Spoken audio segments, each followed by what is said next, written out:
The following program is a Town of Colonie television production of the William K. Sanford Town Library.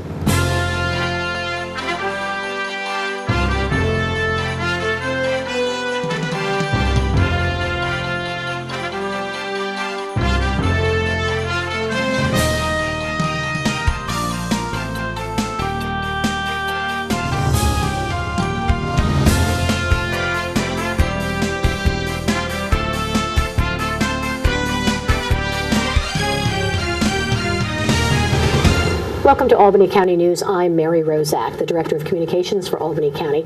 And in the next 30 minutes or so, we're going to be talking about a program in Albany County and beyond that you really need to know about, that connects so many other programs to things that you may need to access, or maybe someone you know may need to access. And I am talking to folks from the United Way of the Greater Capital Region today. Joining me with Tracy Randle, the CASH Program Director. I like the sound of cash. Yes. And Rushka Tcholakova. Mm-hmm. Close enough? Close enough. All right. And Rushka is the Senior Vice President of Community Impact at United Way. And so in full disclosure, I didn't work with you ladies, but I did work at United Way for several years and helped launch a program we're going to talk about in just a few minutes, and that's 211. But when we talk about United Way, there are a couple of things right off the bat. Give, advocate, volunteer. Talk to me a little bit about the three different components, if you wouldn't mind, Rushka. Yeah, so United Way is set up within the community to make a significant impact within the area. The way that we do that is through those three pillars: give, advocate, volunteer. Part of our giving strategy, obviously this is where we're most known for, is working with employers and the community to fundraise. Under Advocate, this is where we rally around the most critical needs in the Greater Capital Region. Our focus is a 5-county focus, so we're in Rensselaer, Saratoga, Schoharie, Schenectady, and Albany. I have to count that all the time. Can't forget Albany. This is why Can't forget Albany, right? So within Advocate, we are looking at collaborating with the right stakeholders around the most critical needs in the area. United Way, at the forefront in terms of making a significant community impact, has set out to do so around four pillars: basic needs, education, income, and health. Mm-hmm. So when you think about advocacy, it goes above and beyond public policy. It goes into programs and agencies and community, really taking a look at what are the communities and clients' needs and working from inside that to create a system that works for those clients. And volunteering, obviously, a lot of what we do is building around the community. So as we're interfacing with stakeholders in the for-profit area, it's our role to sort of be that bridge between the for-profit and non-profit. And volunteerism, as we all know, is the best way to do so. Sure. So now I want to go back to each one of them. So you mentioned something that's critical. When we think of United Way, we do think about employer relationships and payroll deduction and fundraising. It's campaign season right now, is it not? It is, yeah. And I think that one thing that stands out that makes United Way unique is that the payroll deduction component. People can, through their employer, make a donation that goes every week of the year. It lessens the pain, is the way I think about it, because you want to give until it hurts, right? And yet at the same time, you can't let's make it simple. Yeah. You give $1 a week, and that's $52 at the end of the year. If you said $52 out of this paycheck or this right now, if you ask me for that, I might not be able to do that.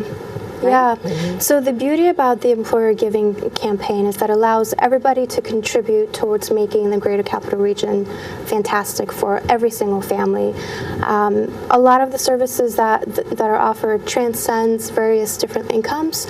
So the employees that are giving might actually be families or have family members that can benefit from a lot of the programs that those dollars are actually going to. So for us, the word community impact, it's really building the community of you're a donor and you have a vested stake in making this community a fantastic region for everybody. So and let's talk more about community impact, because I know people hear that and you know what, it sounds like words. Like, what does that mean? Yeah, so what does that mean? Well, for us, it's our primary role that we're known for is to serve as a funder. So making sure that we have a good pulse on what the needs are within the Greater Capital Region and identifying the agencies that have those best practices and programs to address what the current needs are. In the pool of various different funders, our second role and third role is to function as a leader and convener. So as you can imagine, other funders focus on some similar issues that we do. So our charge is to work with all of the stakeholders around the table to kind of talk about how do we leverage our resources and how can we align ourselves a little bit better. Because it's going to take everyone to solve some of these critical issues that one funder alone, one agency alone, one community stakeholder alone cannot be the solution. So for us, it's leading and convening around the critical issues that we have identified that are near and dear to us, and then rallying everybody else around to say it's going to take a community effort. So how do we solve this? And then working backwards and saying, okay, what kind of funding do we have available that we can put to the problem? Very basically, it takes a village. It takes a village. That's what we're talking about.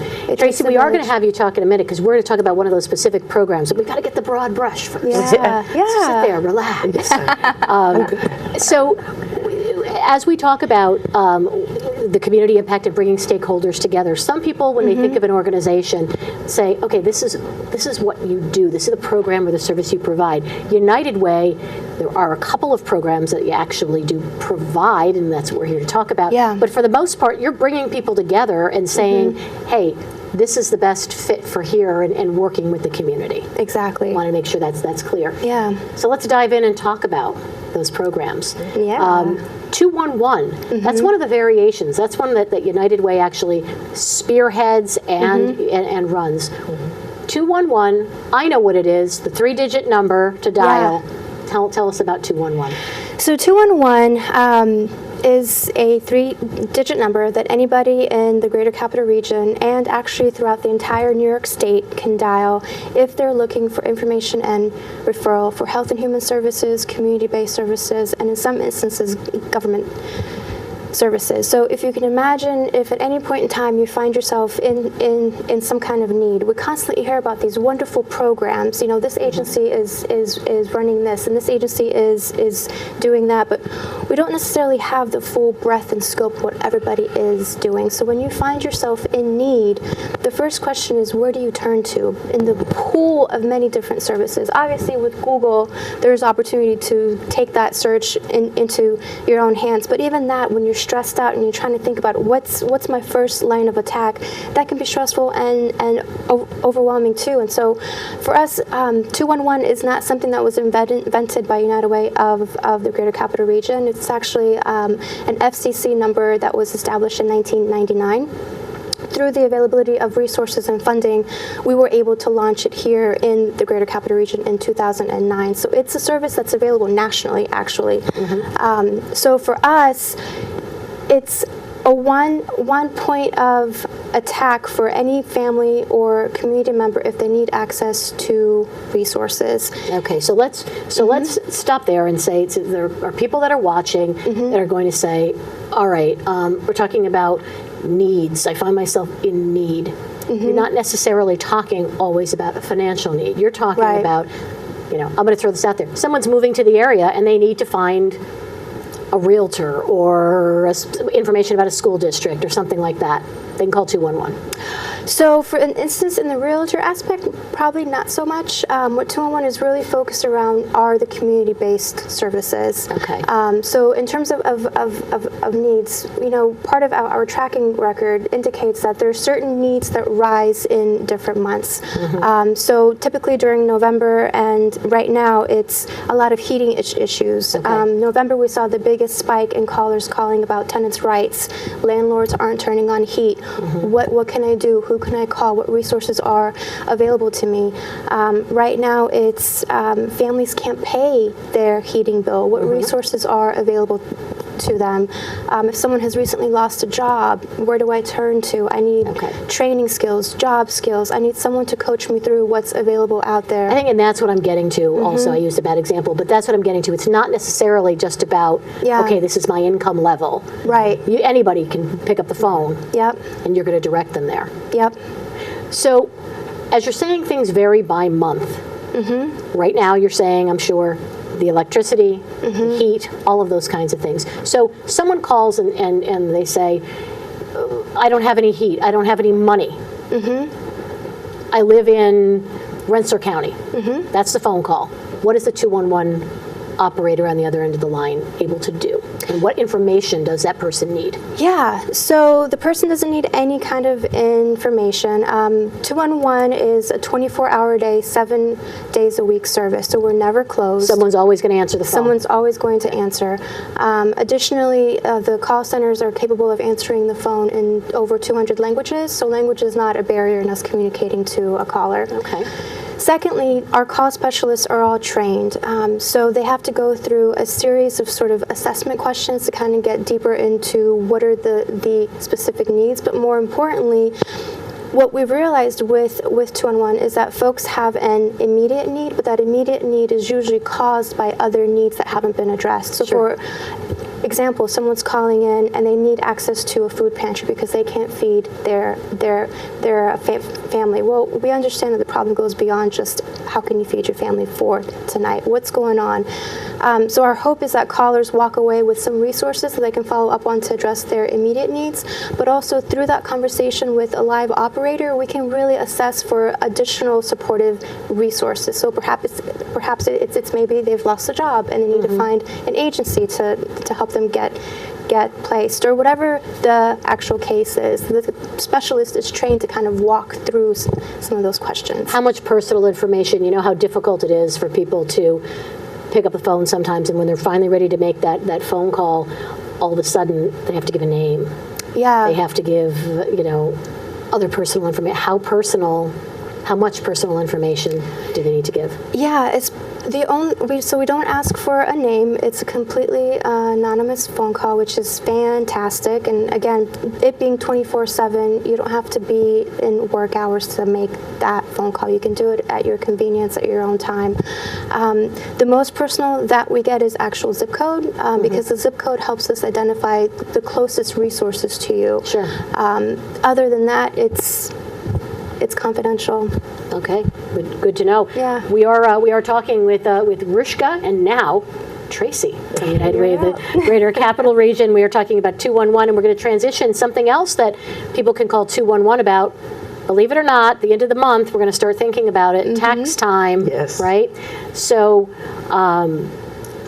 cash. You are the cash program director. First of all, I like the sound of money. I know what cash stands for, but people may not. Why don't you tell me what cash is all about? So cash stands for Creating Asset Savings and Hope.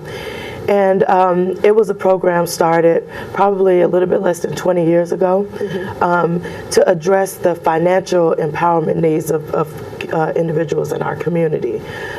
Basically what we do, free taxes is our it's our child. It's what we do. But we also offer, in addition to free taxes, we offer all types of financial resources such as budgeting, first-time home buyers, anything from banking products, like checking products, savings products. We introduce individuals to banks, to local community-based organizations who can get them prepared for that next step in their financial success. So let me ask you about, everybody knows where the banks are, right? We all make assumptions about things. We all assume, you know what, we're getting a check, we're going to the bank, we have an account of some kind, but you know what, I don't have enough money to save. I don't know, how to start saving. Talk me through the time from when someone would make a call to 211 and why they would call 211 to connect with you throughout this process. Take me through it. So I'll start with the free tax program because we can walk from that program all the way through. So an individual calls, they can call to actually make an appointment to have their taxes prepared. So when they call, they're going to go through, like Rushka said earlier, we have a series of steps to see if they qualify for the program. And then once we figure out that they qualify for the program, then we can make an appointment for them, actually. Get them to the nearest site. They walk into a site. We tell them what they need to bring, and then they walk into the nearest site. A person there can actually prepare their taxes for them.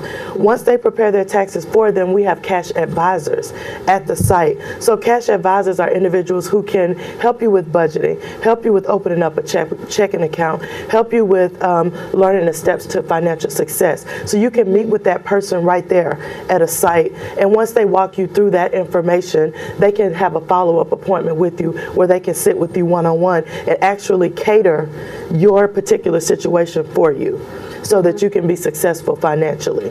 And probably, I'm going to jump in and guess that, for many people, this is the prime opportunity because a tax return, people always think of as found money. It's not found money, it's your money. It's your money, right? Yeah. But now you have this windfall. That's probably a really good time. I don't want to be putting words in your mouth, but it's a good time to do this, right? Yes, it's a really good time to sit down and really think about your finances because you have additional money that was withheld that you are now getting back.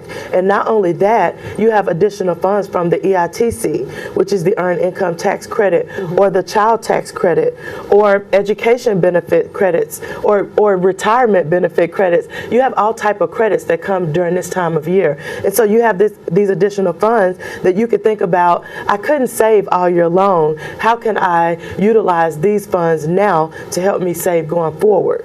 Or help me develop the habit of saving, beginning with these funds. Or help me pay off some bills so that I have additional income that I can save throughout the year. So it's just a good time to start thinking about those types of things. Tracy, I'm assuming that you do taxes as well, then, Yes, right? yes. So what's the response usually when, or is there an average response when someone suddenly has that realization when they get this assistance, this guidance, that they can actually do the things that they thought they couldn't do? Yeah, normally, at first they're surprised, like, oh, I can do that, because I think a lot of times when people come in, the first thing they're thinking about is, I need to pay off bills, I need to, I want to go on vacation, I need to get the kids clothes, I need to, but then when you turn the conversation and you say, have you thought about maybe setting a little bit aside and saving for when an emergency comes up, maybe that car breaks down, or maybe your heat breaks down at the house, or just thinking of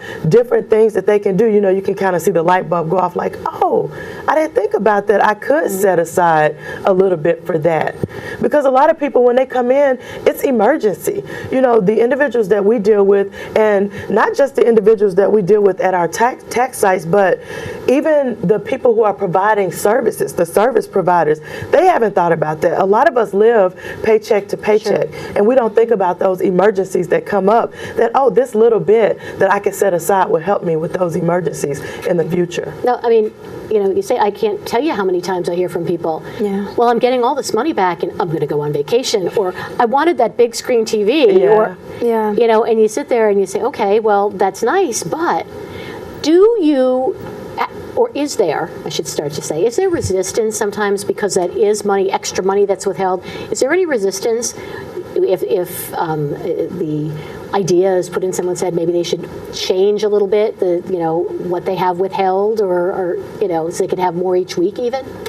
Yeah, I mean, I think it's human nature to resist that first. Sure. But our tax preparers are IRS certified, and so we know tax law, and we know the benefits of saving. We know the benefits of this is how you need to set up your W-9, your withholding statement, so that you can maximize your savings during the year, but also maximizing your refund at the beginning of the year when you file your tax return. Sure. So we go through the steps with them to help them to understand the benefits of everything that they can do with their tax return, not just the refund aspect of it, but also the benefits of how to set up your savings during the year so that you can maximize your benefits. You used one of those good 4-letter words at the beginning, and you said it's free. Yes. Talk to me about the free aspect, because Yes. some people are going to scratch their heads and say, nothing is free. What is she talking about? How do I qualify? What?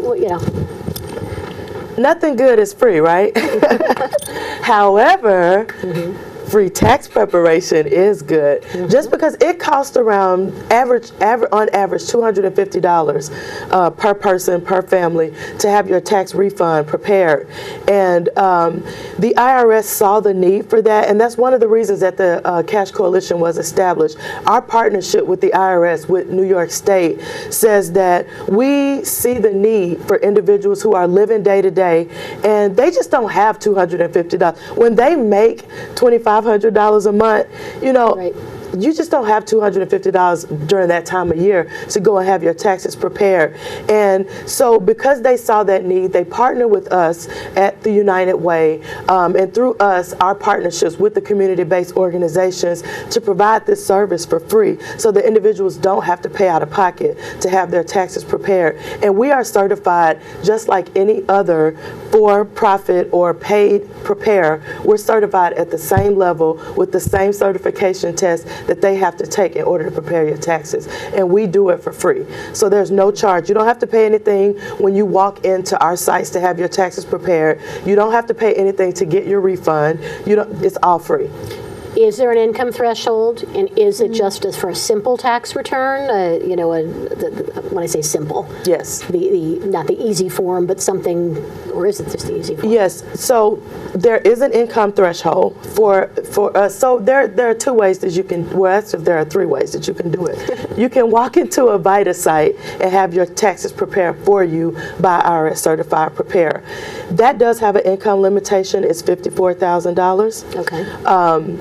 However, if you make a little bit more than that, for $66,000, there is what we call My Free Taxes, and that is a partnership with the United Way and H&R Block and the IRS, where an individual who makes $66,000 or below can do their own taxes. You can do it right at home in your jammies, or you can go to a local FSA site, which is a facilitated self-assistance site, and you can prepare your taxes while someone helps you. So if you have any questions, you can ask, but they can't prepare your taxes for you. Okay. The other way we have is through Aarp Tax Aid, and they don't have an income limitation. Their primary focus is individuals 55 and older, but they can do other individuals who come into their sites who fit within the guidelines of VITA. Not the income guidelines, but the guidelines of the type of taxes that we prepare. We can pretty much do everything except military taxes, which this year I'm so excited. We can offer a link that you can do the My Free Taxes for military. We can't do it for you, but you can do it yourself, and then we can help you get through that. So you can offer the link, and someone can sit there and do it on a laptop or a computer that you're providing, and be sitting there helping them. Yes, we can help them work through the tax law for that. Okay, and that's the first time you're able to do that this year? This is the first time this year we're able to do that, yes. Wow. Because it's out of our certification level to do like military, foreign student, things of that nature. But if you have that, we don't want to turn you away. So you can prepare your own, and then we can help you through the tax law. So talk to me about you said all the preparers are IRS tax certified. Yes. So what kind of training do they go through? And are these folks, generally have a math or an accounting background, or because they are volunteers? Yes. Yes. Actually, they don't have to have an accounting background. Really? No. You just have to be comfortable with the computer. You have to be comfortable learning tax law, and you have to be comfortable taking the test and working through the software. How long does that whole training process take? I'm assuming it's got to be at least months before tax time hits. Yes. So most people don't think about taxes until January. We think about taxes around September. We start our training in November, December, and January we kind of go through the rough, the rough training. Let's go through an actual patch where we can see if everybody's comfortable actually preparing taxes, and then after that we're doing taxes. But the training online, it normally takes about 25, 30 hours. In class, we can do probably 3 classes of 4 to 5 hours and get you through the in-person training. Wow, that's not as long as I thought it would be. No. So someone hears this, someone's watching, and they say, okay, I'm going to call 211. So this service spans, I know you said it spans, the 5 counties in 211 and beyond. Yes. Same with the cash coalition? Yes, cash expands those 5 counties. In addition, we do Columbia and Greene and Hamilton counties. Okay. So it's kind of like our footprint for cash. Columbia and Greene come by way of Rensselaer County, and Hamilton comes by way of Saratoga County. Okay. Wow. So this has got to be extremely popular, I would think. I mean, how many, I know I have the numbers, but Yes. when we're talking about calls coming in and how many tax returns you're doing, Yes. do you want to share them or do you want me to? I mean, you can feel free. Go ahead. I'm actually very proud of our numbers. We have upwards of 7,000 calls coming into 211 to make appointments for the tax appointments. We probably prepare a little bit over 11,000 returns between our in-person tax preparation, our My Free Tax sites. With our tax aid, AARP, we prepare almost 18,000 returns in our area. It's an incredible number of returns. Yes. I know because we're running short on time. $16.1 million in the last tax season brought back to this area. And I know from putting my Albany County hat on that's huge because that money is spent here. Yes. That's money for rent and for food and for everything else that the people need to do. That's huge. Yes. When I say Albany County and the counties that are involved. Yeah. How many calls for 211 on an average year? So we are bumping up every year closer to 15,000 calls per year. Wow. Yeah. And so since 2015, we've answered more than 48,000. So every year the number goes up. Part of our task is to make sure that everybody knows about 211. Even after tax season, if folks still want to learn how to save or the right resources or the right products, call 211. The agencies are still offering those services. Our tax program runs, there are some sites that are open past April. So there really shouldn't be any barrier for callers to get access to the services that they need. And I want to make sure that people are aware. I know that we dial the 518 now for all of our local calls, but just like 911, it's just 211. Just 211. Okay. Yeah. It certainly sounds like you ladies are busier now probably than most times of the year. So everything goes with the Cash Coalition right through till April 15th?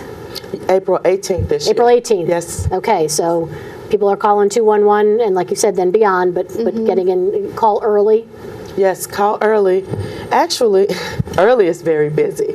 The best hours to call are probably 7 o'clock. Like in the PM? evening hours, Okay, 7 p.m. in the evenings. Okay. A lot of people call mornings, early mornings, during the day, but you get an easier response time if you call in the evenings. Great. Well, ladies, I am going to leave us there. If anybody has any questions or wants to look online, they can go to United Way, the Greater Capital Region, and find out more. Otherwise, dial 211. So, like Oprah and Madonna, you are now Tracy and Rushka. I'm going to thank you. I'm Mary Rozak. This has been Albany County News. Thanks for joining us. Hope to see you again soon.